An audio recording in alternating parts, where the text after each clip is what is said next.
Namaste, Om Sai Ram. Today we'll be starting the chapter 10 of Sri Sai Satcharita, Sai Baba's mode of life, his sleeping plank, his stay in Shirdi, his teachings, his humility, Nanawali, the easiest path. Remember him, Sai Baba, always with love, for he was ever engrossed in doing good to all and always abided in his self. To remember him only is to solve the riddle of life and death.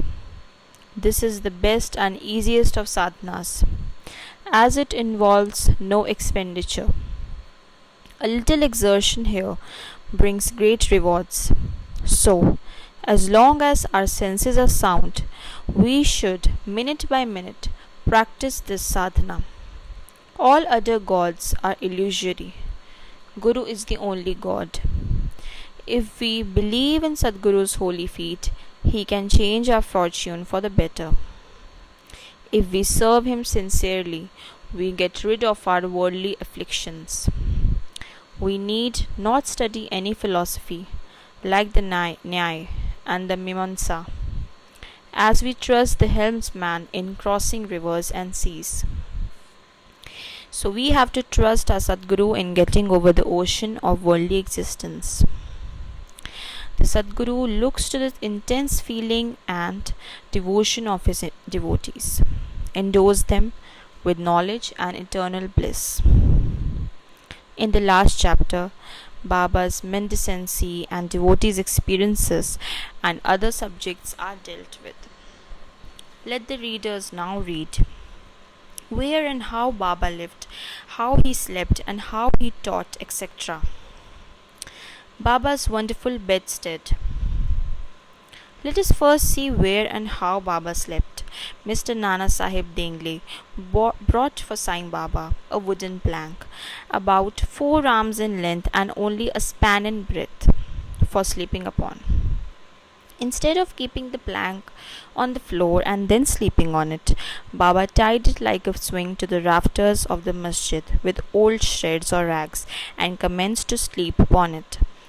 The rags were so thin and worn out that it was a wonder how they could bear or support the weight of the plank itself, let alone the weight of Baba. But somehow or other, it was Baba's sheer Leela that the worn out rags did sustain this plank, along with the weight of Baba on it. On the 4 corners of this plank, Baba lighted panatis, earthen lamps, one at each corner, and kept them burning the whole night. It was a sight for the gods to see Baba sitting or sleeping on this plank. It was a wonder to all how Baba got up and down the plank. Out of curiosity, many observers kept watching the process of mounting and dismounting, but none succeeded. As crowds began to swell, so as to detect this wonderful feat, Baba one day broke the plank into 2 pieces and threw it away. Baba had all the 8 Mahasiddhis powers at his command. He neither practiced nor craved for them. They came to him naturally as a result of his spiritual perfection. Manifestation of Brahman. Though Sai Baba looked like a man, 3 cubits and a half in length, still he dwelt in the hearts of all. Inwardly, he was unattached and indifferent, but outwardly he longed for a mass welfare. Though inwardly an abode of peace, he looked outwardly restless. Inwardly he had the state of Brahma. Outwardly he seemed engrossed in the world. Sometimes he looked on all with affection, and at times he threw stones at them. Sometimes he scolded them, while at times he embraced them and was calm, composed, tolerant, and well balanced. He always abided and was engrossed in the self and was well disposed towards his bhaktas. He always sat on one asan and never travelled. His satka was a small stick which he always carried in his hand. He was calm and thought-free. He never cared for wealth and fame and lived on alms. Such a life he led. He always uttered Allah Malik, God is the real owner, Entire and unbroken was his love for the bhaktas. He was the mine or storehouse for self knowledge and full of divine bliss. Such was the divine form of Sai Baba, boundless, endless, and undifferentiated. One principle which envelopes the whole universe, incarnated in Sai Baba. The really meritorious and fortunate people got this treasure grove in their hands, while those people who, not knowing the real worth of Sai Baba, took him to be a mere human being, were indeed unfortunate. His stay in Shirdi and probable birth date. None knew or knows the parents and the exact date of birth of Sai Baba, but it can be approximately determined by his stay in Shirdi. Baba first came to Shirdi when he was a young lad of 16 and stayed there for 3 years. Then, all of a sudden, he disappeared for some time.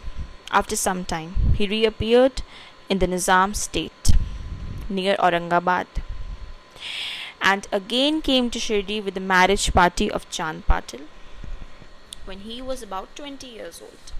Thence, he stayed in Shirdi for an unbroken period of 60 years, after which Baba took his Mahasamadhi in the year 1918.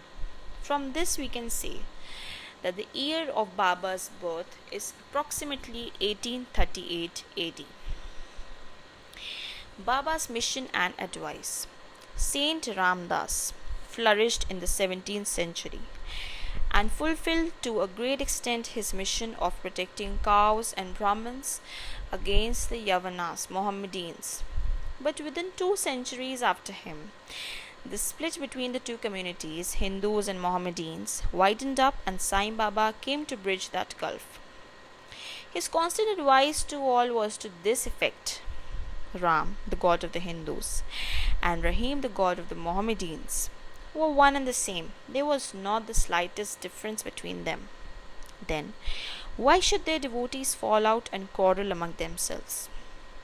You ignorant folk, join hands and bring both the communities together. Act sanely, and thus you will gain your object of national unity. It is not good to dispute and argue. So don't argue. Don't emulate others. Always consider your interest and welfare. The Lord will protect you. Yoga, sacrifice, penance, and knowledge are the means to attain God. If you do not succeed in this by any means, in vain is your birth. If anyone does any evil unto you, do not retaliate. If you can do anything, do some good unto others. This, in short, was Sai Baba's advice to all, and this will stand us in good stead, both in material and spiritual matters. Sai Baba as Sadguru. There are so many so-called gurus. Why go about from house to house with cymbals and veena in their hands and make a show of their spirituality? They blow mantras into the ears of their disciples and extract money from them. They profess to teach piety and religion to the disciples, but are themselves impious and irreligious. Sai Baba never thought of making the least show of his word. He had no body consciousness, but he had great love for his disciples. There are 2 kinds of gurus. First, niyat, appointed or fixed, and aniyat, unappointed or general. The latter, by their advice, develop the good qualities in us, purify our hearts, and set us on the path of salvation. But contact with the former dispels our sense of dualities, sense of differences, and establish us in unity by making us realize, Thou art that. There are various gurus imparting to us various kinds of worldly knowledge, but he who fixes us in our nature and carries us beyond the ocean of worldly existence is the Sadguru. Sai Baba was such a Sadguru. His greatness is indescribable. If anybody went to take his darshan, he, without being asked, would give every detail of his past, present, and future. He saw divinity in all beings. Friends and foes were alike to him. Disinterested and balanced, he obliged the evildoers as well as the pious. He was the same in prosperity and adversity. No doubt ever touched him. No, he acted through the body. He was not in the least attached to his body or house. Though he looked embodied, he was really unembodied. That is free from gross existence. Blessed are the people of Shirdi, who worship Sai as their god, while eating, drinking, working in their backyards and fields, and doing various household works. They always remembered Sai and sang his glory. They knew no other god except Sai.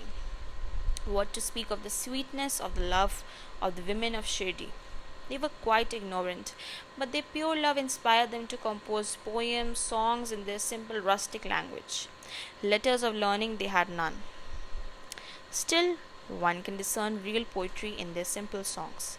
It is not intelligence but love that inspires real poetry as such.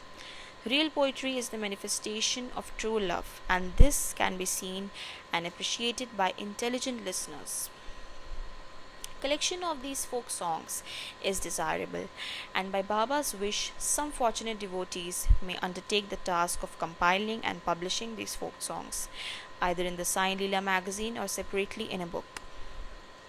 Baba's humility.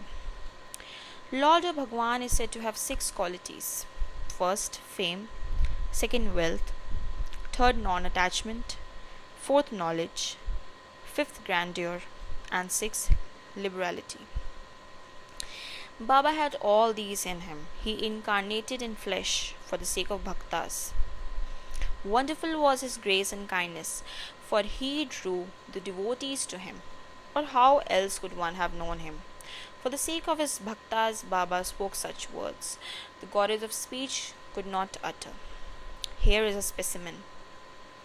Baba spoke very humbly as follows. Slave of slaves, I am your debtor. I am satisfied at your darshan. It is a great favor that I saw your feet. I am an insect in your excreta. I consider myself blessed thereby. What humility is this? Though outwardly Baba seemed to enjoy sense objects, he had not the least flavor in them, nor even the consciousness of enjoying them. Though he ate, he had no taste, and though he saw, he never felt any interest in what he saw. Regarding passion, he was a perfect celibate as Hanuman. He was not attached to anything. He was pure consciousness, the resting place of desire, anger, envy, and other feelings. In short, he was disinterested, free, and perfect. A striking instance may be cited in illustration of this statement. Nanawali. There was in Shirdi a very quaint and pure fellow by name Nanawali. He looked to Baba's work and affairs. He once approached Baba, who was seated on his gadi seat, and asked him to get up, as he wanted to occupy the same. Baba at once got up and left the seat which he had occupied. After sitting there a while, Nanawali got up and asked Baba to resume his seat. Then Baba sat down and Nanawali fell at his feet. Baba did not show the slightest displeasure in being dictated to or ousted. This Nanawali loved Baba so much that he breathed his last on the 13th day of Baba's Sai Mahasamadhi. The easiest path, hearing the stories of the saints and being in their company. Though Sai Baba acted outwardly like an ordinary man, his actions showed extraordinary wisdom and skill. Whatever he did was done for the good of his devotees. He never prescribed any asana, regulation of breathing, or any rites to his bhaktas, nor did he blow any mantra into their ears. He told them to leave off all cleverness and always remember Sai. If you did that, he said, all your shackles would be removed and you would be free. Sitting through 5 fires, sacrifices, chantings, 8-fold yoga are possible for the Brahmins only. They are of no use to the other classes. The function of the mind is to think. It cannot remain without thinking for a minute. If you give it a sense object, it will think about it. If you give it to Guru, it will think about Guru. If you have heard most attentively the grandeur of Sai, This is the natural remembrance of Sai. Hearing the stories of the saints is not so difficult as the other sadhanas mentioned above. These stories remove all fear of the sansar and take you on to the spiritual path. So, listen to the stories, meditate on them, assimilate them. You may attend to your worldly duties, but give your mind to Sai and his stories, and then he is sure to bless you. This is the easiest path, but why do not all take it? The reason is that without God's grace, we do not get the desire to listen to the stories of saints. With God's grace, everything is smooth and easy. Hearing the stories of the saints is, in a way, keeping their company. The importance of the company of the saints is very great. It removes our body consciousness and egoism, destroys completely the chain of our birth and death, cuts asunder all the knots of mind, and takes us to God, who is pure consciousness. It certainly increases our non attachment to sense objects and makes us quite indifferent to pleasures and pains, and leads us onward on the spiritual path. If you have no other sadhana such as uttering God's name, worship, devotion, etc., but if you take refuge in them, the saints, wholeheartedly, they will carry you off safely across the ocean of worldly existence. It is for this reason that the saints manifest themselves in this world. Even sacred rivers such as the Ganges, Ganga, Godavari, Krishna, and Kaveri, which wash away the sins of the world, desire that the saints should come to them for a bath and purify them. Such is the grandeur of the saint. It is on account of the store of merit in past births that we have attained the feet of Sai Baba. We conclude this chapter with meditation on Sai's form. He, the graceful and handsome Sai, standing on the edge of the masjid and distributing udi to each and every bhakta with a view to his welfare, he, who thinks of the world as an illusion and who is ever engrossed in supreme bliss. Before him we humbly prostrate ourselves. Bow to Sri Sai, peace to be all. Om Sai Ram.